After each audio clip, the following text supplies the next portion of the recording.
Welcome to the show. Here we go. Nothing from you, Dave? No. Nothing exciting? No. Wow, that's really sad. I am really disappointed. You sack of potatoes. All right, everybody. We are here. This is the new version of our podcast. It is the second video.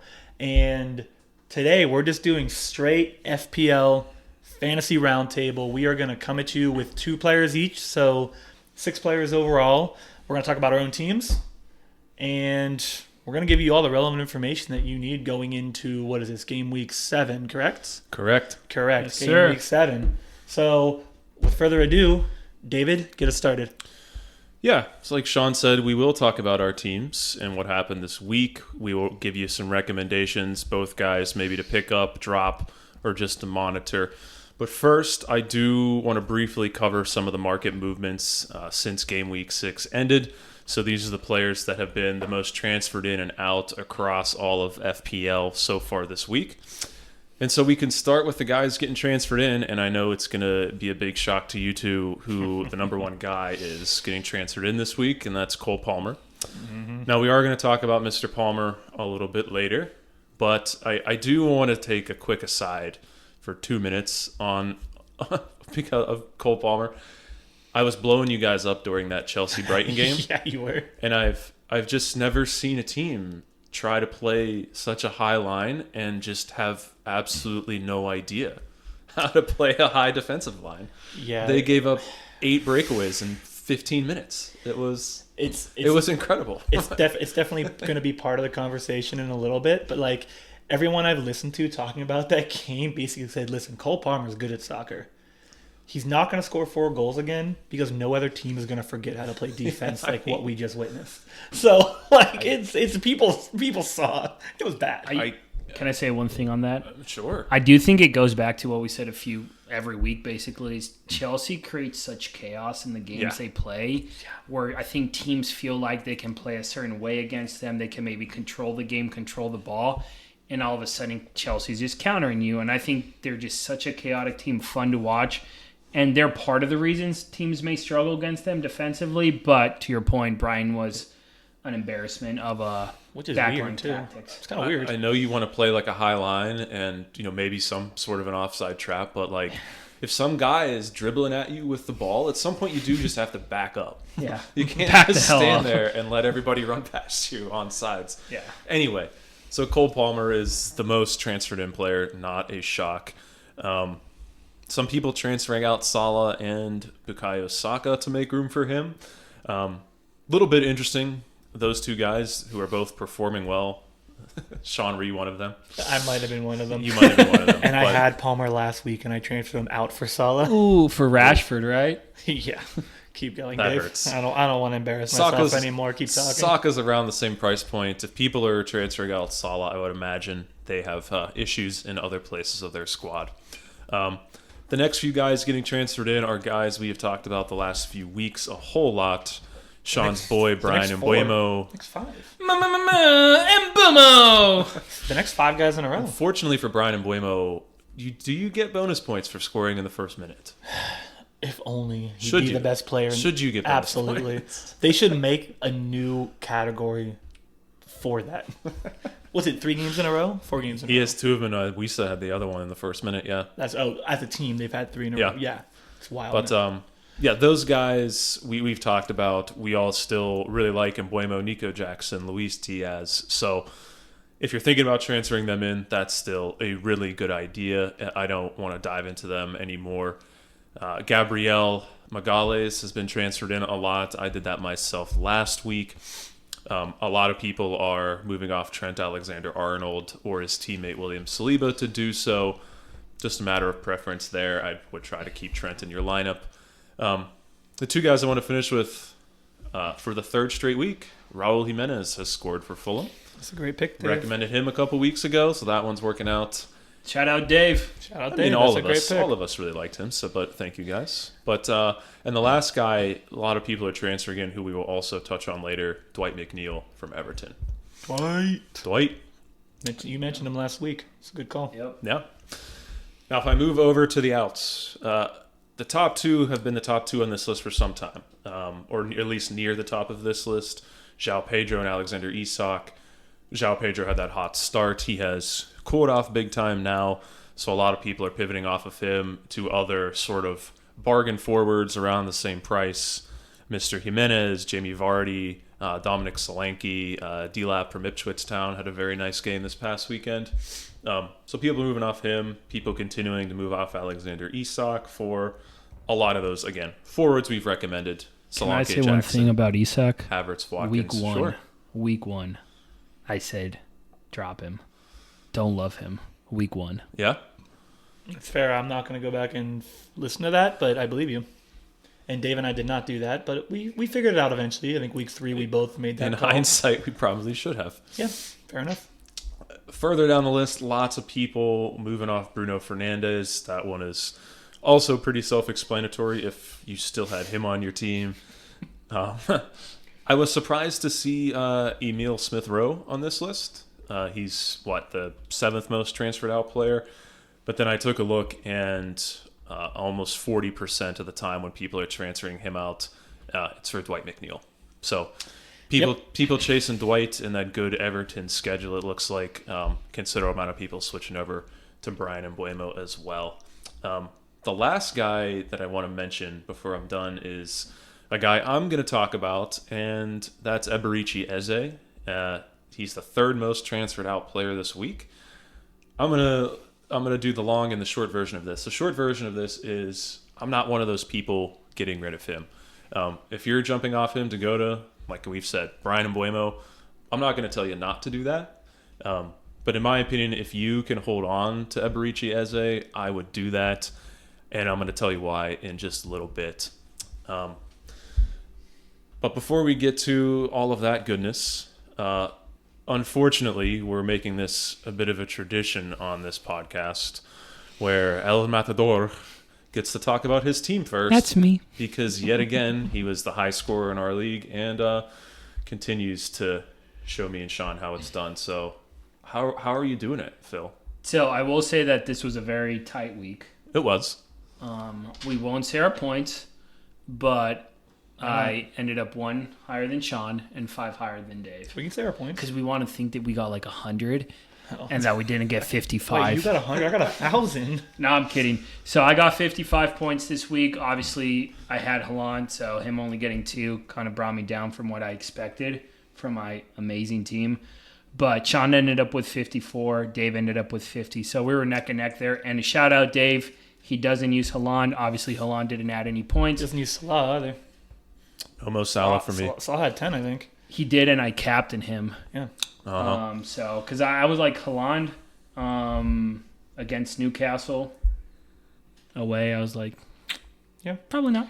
And just to point out, the average points this week was 50, so 2 of us beat it. Dave was on par, so it's a good week. I think the core of my team outside of Haaland, Raul Jimenez was a great pickup for me. He's on penalty kicks, which is massive and something I always keep in mind for these lower priced players. But Nicholas Jackson, Mo Salah, Haaland, and Semenyo, those kind of 4 guys have been carrying me. And then a guy I will talk about later, Pedro Porro for Tottenham. He was a boost as well this week. So very happy with my team. I'll talk about a few changes I'm making later on, but we want to do that now? Mm-hmm. You can just tell me. You can yell at me. Yeah, no. You can just say I messed up this entire podcast. We're on your team. We don't want to talk about it again, so do it now. So we don't want to talk about your team again. One thing I was thinking about, Gabriel, obviously, is a massive piece, but at 6.1 million, I wanted to kind of cut that cost down. So someone that was in the top transfer, so it's not me being smart, but Konate on Liverpool. Yeah. I brought him in for Gabriel, and that's going to give me the space for next week to transfer out Saka and pick up Palmer. And I'll give the reasons for that later on when I cover my player. But that's a transfer I did this week and what I'm looking for next week. Perfect. All right, I'll go next since I did finish second. So like Phil said, I had 54 points, 1 point behind him, 4 ahead of Dave this week. The guys that kind of carried me this week were Robinson. He had 7 points. Fulham had that shutout, so that was very helpful. I captained Mbumo, so I got 18 points out of Mbumo this week. That was a good move by me. Salah had 10, so really that would have been the better captain option, but I'll take 18. Semenyo was 7. And then really my front line struggled, which is why I'll get into the transfers I made, but Haaland had 2. That's an outlier, I think, for the most part. Wood only had 2. And Calvert-Lewin, again, disappointed with 1. Not super happy about that. But, I guess I got to mention, everyone's going to probably laugh at this, but Rashford had 2. I'm super surprised. I picked up, if people didn't know, I picked up Marcus Rashford after Dave's suggestion after their tough game against, who was it, Barnsley, yeah. Barnsley. Listen, I gave you the qualifier that this was more of a monitor to see if he's heating up situation. It's on me. He did say watch list. I'm not blaming Dave. No, it sounds like you are. This is fully my fault. But the fact that you put that idea in my head and I bought it, and you captained him one of the weeks too. No, I didn't. I'm pretty sure last week you captained him. You're right. I did. It was before I made my wild card. Yeah. And I had a lot of issues. You did? Yeah. I did last week. I captained him. Did he have 4 points? And it's the game he didn't even come in until the 70th minute. That's why last week was so bad for me. Okay. I messed this kid up more than I thought. Yeah, honestly, what am I thinking? So that was my team this week. Did okay. Didn't do amazing. Beat the average, which is good. I had 2 free transfers, so I actually traded out Salah for Palmer, and then I used that extra money, to make a couple more moves. I traded Rashford, of course, for McNeil, who I like. So there, I got enough money that I was able to go, and I took a -4 this week. But I traded out Calvert-Lewin for Ollie Watkins. Ooh! So I now have Palmer, McNeil, and Watkins on my team. And I got rid of Salah, who I think is just as good as Palmer. We'll talk about that later. Rashford, who I don't think is good, and Lewin, who's just underperformed. So those are the moves I made, and I think I'm gonna have a good week next week. But Dave, you sure about that? Are you sure about that, Dave? Let us know your team. Honestly, not a lot to write home about other than Ollie Watkins with that goal and assist and a couple bonus points, and I captained him, so I got 22 from him. Smart. Thiago Jota put in a better performance and got 8. Other than that, Havertz had 6. A lot of 1s and 2s for me this week, unfortunately. Like Sean, I had some free transfers too, so I did so. So first of all, I got rid of this one hurt. My boy Sugawara from Southampton. It was $4.5 million, and I had 2 other moves I wanted to make, and I needed some extra cash, so I brought in Greaves from Ipswich Town. I did get rid of Kevin De Bruyne. And brought in Cole Palmer with that extra money. I also, another one that kind of hurt, one of our Bournemouth guys, Marcus Tavernier, I'm not sure how you say his last name. Their schedule gets a little bit rough coming up, so Dwight McNeil is about to have a price rise. Yes, he is. It's in the next, I think it's within the next 24 hours. Before this game week happens, he will be going up. I actually think it's tonight. I think it might be. So, Tavernier and McNeil were the same price, so I made sure I didn't have any leftover money, so I did that before his price went up. So I brought in Palmer, McNeil, and Greaves, and got rid of Sugawara, Tavernier, and Kevin De Bruyne. Wicked smart, yeah, De Bruyne. Wicked smart. Sure. Can we give the weekly round of applause for not using Haaland? Yeah. You're a badass. Yeah, go Dave. Yeah. You're probably dumb, but yeah. No. Well, don't worry. We're gonna get a soundboard in here. We're gonna get you all the applause you deserve, buddy, because you are, for the first year of this project, you're taking the hit. You're the one doing the crazy experiment of not taking the best player in FPL. It's a win-win for him. If he loses, he has an excuse. If he wins, he's gonna just talk shit. And as Michael Scott would say, it might even be a win-win. Win. He's smart. It doesn't feel like any wins because I finished 3rd in our league. 3rd out of 3 every week. Plenty of games. A lot of golf left, as some would say. Plenty of games. So yeah, that's what's going on with my squad this week. Probably going to sit Eze against Liverpool, and probably Greaves will sit. So, but roll with Cole Palmer after that outburst in 20 minutes against Brighton. Oh, what a nice segue. You probably did that on purpose, didn't you? What do you mean, Sean? Genius. What do you mean? I'm not that smart. I recommended Marcus Rashford. That's true. So, segue from Dave. We're going to go into our player picks. So we're going to go around the table here one at a time. We each have brought 2 players to talk about. If you're listening on Spotify, that's great. If you're watching on YouTube, we will be providing visuals to let you follow along with the players, what we're talking about, the most important stats. So, yeah, I'll get started. I'm going to go first. And just like Dave said, I am going with one that's not that complicated. It's Cole Palmer. He, of course, had the best first half in Premier League history, 4 goals. First player to ever do that. He had 1 penalty kick. He had 1 pretty nice free kick. Since that game, he's now at 3.15 expected goals and 3.37 expected assists, which is pretty good. Those expected goals, that puts him in 8th overall, and those expected assists, that puts him only 2nd behind Saka now. So that's pretty good. Now, I do want to say one thing before I go any further. If you're someone who's going to get Cole Palmer, I'm not sure that taking a -4 to do that is worth it, right? If you're someone who has a free transfer, of course, go for it. That's what I did. I switched Salah. I went for Cole Palmer. They're both great players. I just felt like I wanted Cole Palmer, but I don't know if it's worth taking a -4, especially because if you're getting Cole Palmer, you're probably trading off of a Saka, a Salah, a De Bruyne, a Son. I don't know, someone in that range. So maybe just hold him for a week, and then next week when you have the free transfer, go get Palmer. I mean, obviously everyone has their own opinion, but that's just my thought. I don't think going to get him because, again, this was an anomaly. He's a great player. You're not going to get 4 goals again next week. I can't guarantee that, but it's not going to happen, right? Yeah. So maybe don't take -4 if you have the transfer. Obviously, go get him. Now, the next 3 out of 4 games for him are pretty good matchups. They have Nottingham Forest, who's not a great team, but they have proven that they are pretty good on defense, but they can be beat. We know this. Liverpool is that second game not a good matchup. We know Liverpool's a great team, but then they get Newcastle home. They get Manchester United away, who has not been performing.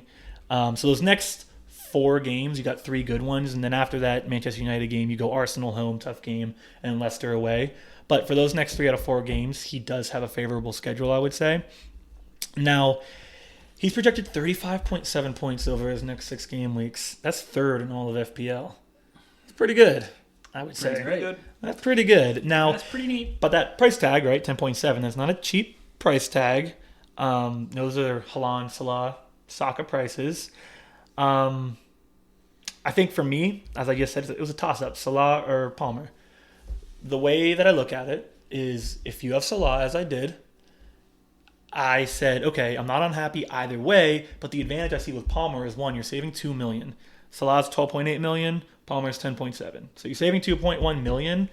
And if you're someone who has a high risk tolerance, Palmer's the guy. I'm someone with a high risk tolerance. So with Salah, if you go look at their last 6 games, he's consistent, right? He sits at a 10 to 15 range. I think all but 1 game this season. I don't have it right in front of me. With a captain, right? No. Just pure points here. Let me look. So Salah over his last 6 games. Okay, so there were 2 games he was off. Or over his last 6 games. So 14, 10, 17. He had a down game of 2, 6, 10. Yeah. So he sits in that 10 to 15 range. Yeah. Whereas looking at a guy like Palmer, you're going to be a little more erratic, and I think we've talked about Chelsea plenty of times. It's an erratic team. They sometimes come out and they go ham. They sometimes don't look that great, right? So Palmer's looking at 2, 17, 6, 3, 8, 25.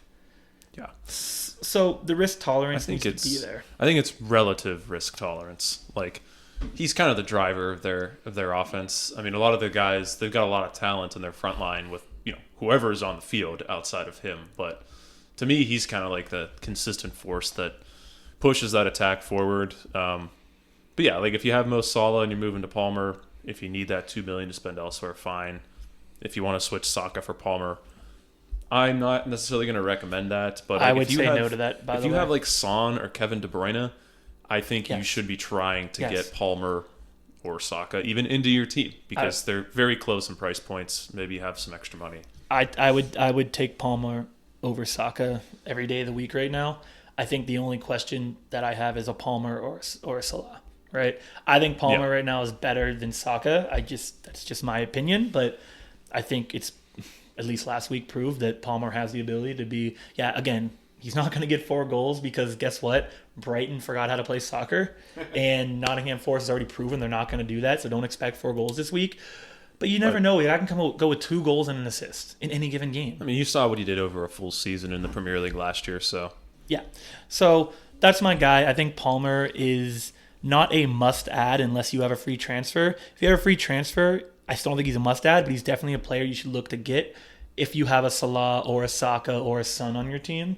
I think Palmer's the best of all those players, and I mean that's who I went and got. So it's also funny. My last point, he was transferred out 43 times last week. Pointing at myself, I was one of those people dumb. We talked about it before, but I mean the transfers in this week just shot up. So yeah, he's got almost double anyone else. Yeah, so that's my guy. That's my first guy, Palmer. That's who I'm going with. Dave, who you got? My first guy is going to be more of a monitor type situation, Sean. And so I've watched this guy and this team play a few times, their last 3 games, and it's Brennan Johnson from Spurs.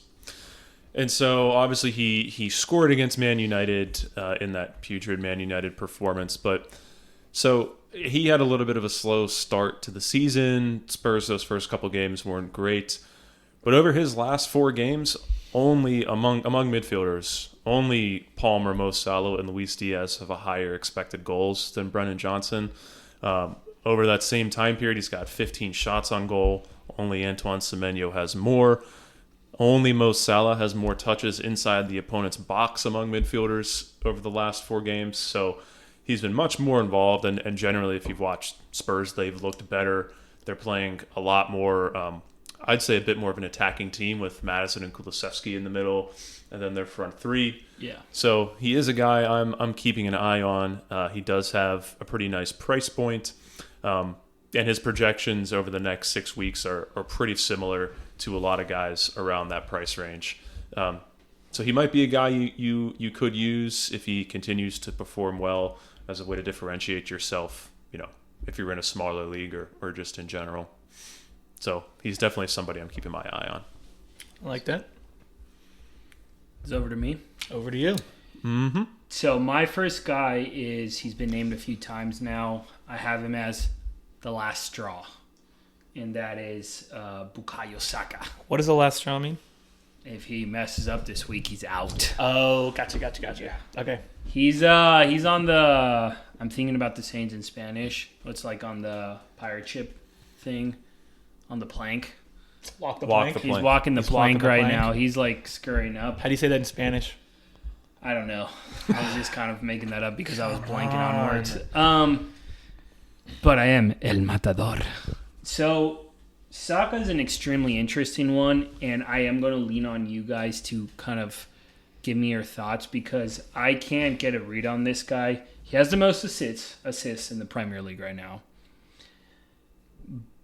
So he's consistently getting a few points, but he doesn't seem to ever pop off, to use kind of a lame term there. And to me, Arsenal plays in a way where, unlike Palmer, obviously unlike Haaland, maybe unlike Salah or some of those Liverpool guys, he's not the focal point of their attack. I think as an actual player, he does so much for the team, almost like Son for Tottenham. But I don't know if he's always that end product guy for Arsenal just because of how they play. They get absolutely everyone involved. So in terms of assists, he's always getting assists because he's on set pieces. We know their center backs are big. And so on corners, again, set pieces, he might get assists. But I don't know if he's going to be that guy where at 10.1 million, he's going to contribute or have those massive games. I know he scored against PSG today in the Champions League. I just haven't seen that output from him at that price tag. So I have him on my last straw because I do know, and I don't want to mess, I think they have Southampton at home coming up. Yep, Southampton and Bournemouth. Yeah. So I almost want to give him one more week and fair. see if he can turn it around a bit and get going in terms of scoring. If he can't, I set myself up to be able to do a transfer and transfer him out and either add like a Cole Palmer, or I could do like a Luis Diaz and then that extra money trade out someone like Raul Jimenez for an Ollie Watkins because I'll have that leverage there and kind of have a buffed up top three. So I have him as my last straw just because I need to see him do something. I think he's a fantastic player just for FPL. He doesn't have the output that I'm seeing for 10.1 million compared to some other guys. Yeah. Now, I could be completely wrong and it could backfire, but that's how I feel right now. Could be. What are your thoughts on him in terms of FPL? You want to go? I'm not going to tell you not to do those like two types of transfers you said. I mean, I can't argue with either of those approaches. I just think for him, like he's been consistently good pretty much every game. If you look at his BPS scores, he's always involved. He leads the Premier League in assists and expected assists, so that, and Arsenal's a good attacking team, so that feels pretty sustainable. His expected goal numbers are also pretty good at like 1.85. I think the goals are coming. He had 16 of them last year. I don't see any reason why like he would drop off from that. I definitely get the frustration because 12, and then after that 12 in the first week, He hasn't broken 10. 6, 6, 7, 4, 3. So I get the frustration, and especially with other guys going off that are expensive, it's tempting to move off of him. I'll say I have him, and I'm probably going to hold on to him. I know. You're also in last. Okay, Sean. So that was funny. Just throw that out. We there. just fist bumped. His next two Sean matchups and I. are good. After Yeah. that, he does run into Liverpool, Newcastle, Chelsea. I mean, Not- Chelsea, I welcome that chaotic. I'm not overly concerned with Could be that. 5-5. Obviously, Liverpool's not a good matchup, but after that, he really doesn't run into a difficult matchup till they play City in game week 24. So Yeah. I'm holding him. I wouldn't, in my opinion, I wouldn't be looking to transfer him unless you feel the need to bring in one of those studs. No, I'm in first. Palmer, Salah, making room for Ollie Watkins, stuff like that. I'm probably in both your camps here. I think to Phil's point, this is probably a make or break week for him. Probably for a lot of people in FPL. If he goes up against one of the worst teams in the EPL and he does not produce anything but maybe one assist, like if he doesn't break 10 points again, I mean, I think you're going to see a lot of people move off him. To Dave, to your point, like it's not dire situation yet. The goals may be coming, and if they do, he's going to be someone that you wish you had. But I think this week's a big week for him against a team that they should dominate. I agree. So yeah, I'm with you, Phil. I think that's, to your point, it's a walk the plank situation, a final straw. See what happens. This is a final straw, not the last straw. Final straw, yeah. You were close, though. I'm an idiot and I'm colorblind. Wow. The colorblind was from a previous episode. So Oh, yeah. I'm actually not colorblind. Yeah. He might be, though. Just listen to the other episode and you know what we're referencing. Yeah, if you want to know what we're talking about, go take a listen to the previous episode. All right. All right, so we're going to me. I'm on to my second choice of the day. It is someone that Dave mentioned earlier. I am talking about Dwight McNeil. Dwight McNeil, for me, is someone that is not a must-add, but it is absolutely someone that if you're looking for a cheap option, if you're trying to go get a Haaland, if you're trying to go get a Palmer, he is a guy that I would absolutely be targeting right now. So he's projected 23.4 points over the next 6 game weeks. Now, that's not groundbreaking by any means, but he comes at a 5.5 million price tag, which is about to go up. We discussed very, very soon, probably today, if not tomorrow. That price tag is going to go up a little bit. So the main reason you look at a guy like this, and again, I think Dave mentioned it earlier, it's the schedule. Everton probably has the most favorable schedule over the next 6 game weeks of any team in the Premier League. They have Newcastle at home, Ipswich away, Fulham home, Southampton away, West Ham away, Brentford home. I mean, there's no top dogs in that schedule. That's a schedule that, I mean, you could see him get a goal every other game or multiple, you know what I mean? Like, that is a schedule that you want a piece of that, right? Whether it's going to be him or Calvert-Lewin, you want a piece of that schedule. So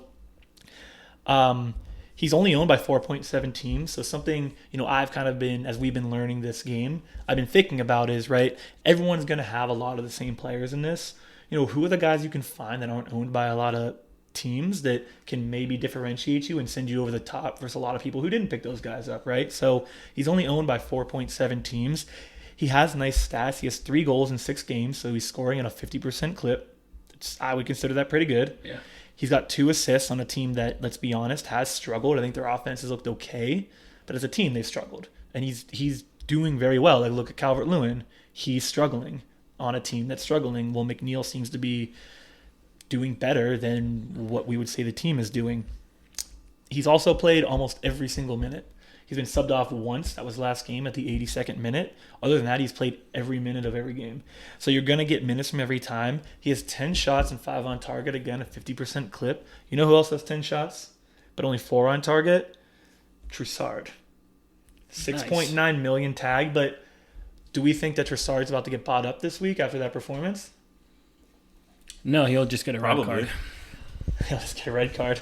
Probably was Odegaard's hurt. He's been starting every game up front. Thank you. So that's my point is... Thank you. You made my point. Trossard is a guy who is a great player, but he has very similar stats to McNeil, but he's worth 6.9. And I think a lot of people this week, we'll come back next week and look. I think a lot of people are going to scoop him up. And I think McNeil is a guy that, again, obviously Arsenal's a better team. So you're getting a guy on a better team, but you're paying 1.4 million more for a guy with a similar stat line right now. The expected assists, 2.56. That's third amongst all midfielders in the game right now. It's behind Saka, who's number 1, Palmer, who's now number 2. That's pretty solid. He has 39 points versus 30.2 expectations so far. So he's 9 points above. You don't see that very often this many games into the season unless you're a top guy. Like a Haaland, like a Salah, like a Palmer. People aren't beating expectations like that right now. You can go look at the list. He's the 5th highest point scorer among midfielders. And at the end of the day, I just think he's a great upside guy because a lot of people are trying to find space for Haaland and Palmer, like I said. And he's a guy that you can go get and find that extra space. You can move off a Saka, a Son, a De Bruyne, who are all under expectations right now. And you can get him and then go get that Haaland or Palmer who you really want. I think, my last point here is what I'm starting to realize about FPL is you have to be the people to find the guys who are outperforming their expectations at cheap prices. And that's what we've done for the last few weeks, right? You got to find the Mbumos. You got to find the Semenyos. You got to find the McNeils, right? These are the guys that are going to win you games because everyone can go buy the Haalands, so it evens out. Everyone gets the Palmers, it evens out. Can you find the McNeils? Can you find the Semenyos? Can you find the Mbumos? Those are the guys that are going to give you flexibility and let you build a better team. So that's what I went with, McNeil. And, Everton won this week, so maybe they turn it around. That's just a last piece on that is maybe the team turns it around. But that's my guy, McNeil. I think if you're looking to save some money, that's the guy I would target this week. Dave, on to you. Oh, I don't know if anyone had anything to say there, but I was going to say back. The one thing I'll say about McNeil too, I'm pretty sure he's second in most crosses out of all EPL players, and I think he's also started to take corners too. So you have a lot of opportunity to get assists off of crosses and corners. He's not only second in total attempted crosses, he is number 1 in successful crosses. There we go. Thank you. He's our stats guy, Dave. Yeah, that's why never picks the right players, but always has the right got him for the stunts. But yeah, so I think and I'll talk about my guy in a bit. When someone is so involved in that attacking area, you're just bound to find output, assists, or goals from them. Yep. All right, Dave. Agreed. On to you. Give us your second. So I mentioned Eberechi Eze earlier because he's the 3rd most transferred out player this week for Brian Mbeumo, Dwight McNeil, Cole Palmer. So people are moving off of him, and I can understand why. Hasn't been bad. He's been a little bit underwhelming so far. He's kind of the main man for Crystal Palace, sort of drives their offense forward. He had 10 points against Chelsea, but other than that, he has not scored more than 3 points in any other game.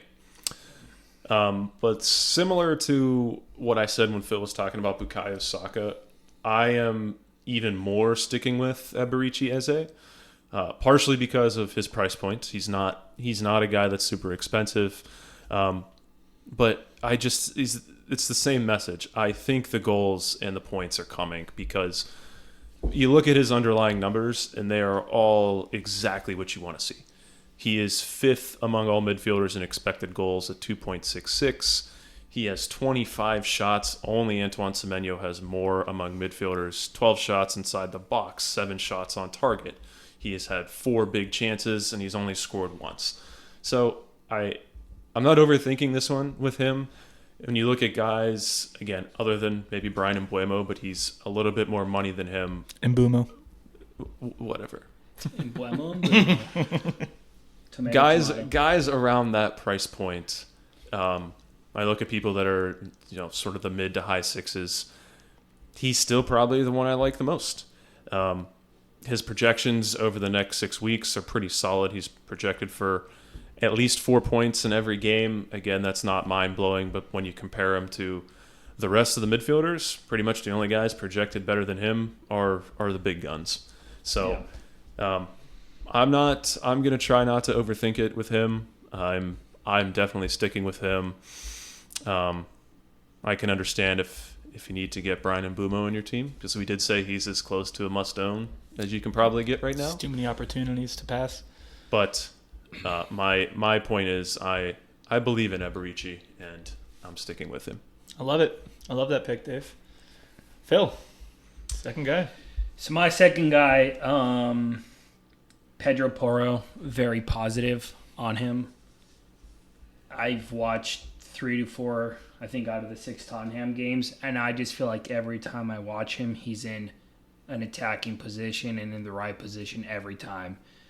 He has 11 shots as a right back. He has 28 crosses. He's, I think, top 5 in defenders. And back to the comments about like when you get in those right positions and you have those underlying stats that show that, you're bound to get goals or bound to get assists or goals. And I just think he hasn't really gotten that many assists or goals. But I think it is going to start clicking, especially with Solanke now. That's a big target for them in the box. That's a good point.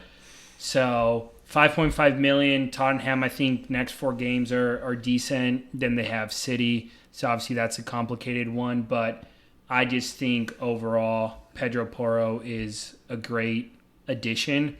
And he's not only going to get you points because Tottenham's obviously a top team that's going to win more than they lose, but I think he's going to start producing a lot as well. So I'm very high on him. I've had him on my team, and for a defender, I think he always produces a decent amount of FPL points, and I think it's just going to get better when some of those crosses start getting...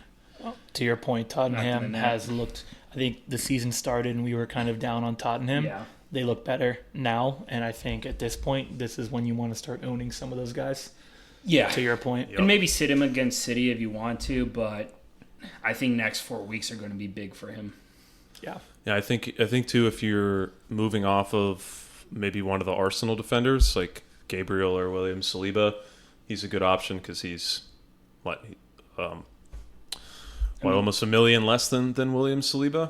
Yeah, you can get rid of Gabriel. Around $6 million. Yeah. Maybe like on the dot. Or 5. You can get rid of either of those defenders and pick up Konate and Pedro Porro. Yeah, Saliba's 6, Gabriel's 6.2, Porro's 5.5, so you can Gabriel save went some up. money there. He was 6.1 last week, so he must have had an increase. Yeah. Good one. I love that, Phil. I like that one, Phil. I like that. Thanks, guys. You're welcome. I'm freaking good at this. All right, we're gonna go back around the table. We're just gonna say, our players, are they up? Are they up guys? Are they down guys? Are they, stay pat? Are they get them out of your team? Just as a quick summary of what we talked about. So Phil, go ahead. Your 2 guys, what are they? So last straw or final straw for Bukayo Saka. Really want to see him perform this next week. And then I'll make my decision, but definitely could be leaving my team. And so he's kind of a stay right now. Stay where he's at. Gotcha. Yeah. And then very high on Pedro Porro. I think there's a lot of opportunity to add him, and he's going to start getting a lot more FPL points at a pretty good price. So Pedro's on the up and up then? Yep. Dave? Yeah, Brennan Johnson is someone I'm keeping my eye on Spurs, along with Mr. Porro. So monitor him, not necessarily a pickup right now. And Eberechi Eze, like I just got done saying, I'm sticking with him. The points are coming. Don't worry, he's better than the guys around that price point, in my opinion. Sounds like you got two guys who are kind of, let's stay pat right now. Let's see what happens. Eberechi, I think he's pretty heavily owned, so I'm not recommending moving off of him, as I've said. Brennan Johnson, I'm not rushing to pick him up yet, but I am definitely monitoring him. I like that. And for me, it's Cole Palmer. For me, is obviously, I think it's a no-brainer. He's an up, right? Go get him if you can. If you have the ability to do it, don't give up -4 points to get him, though. But if you have a free transfer, go get him. And McNeil is also a go get if you're looking to get a really good midfielder at a cheap price. So he's on the up and up for me. And I think that wraps most of it up. I think we just need to end with captain and vice captain for this week. Yeah. For Yes, our squads. sir. We should do that. Yeah, so I'll start it off. For me, I am going to go captain. I'm going to go... Actually, let me check something before I say this. Let me make sure. No cheating over there, Sean. Well, I do what I want.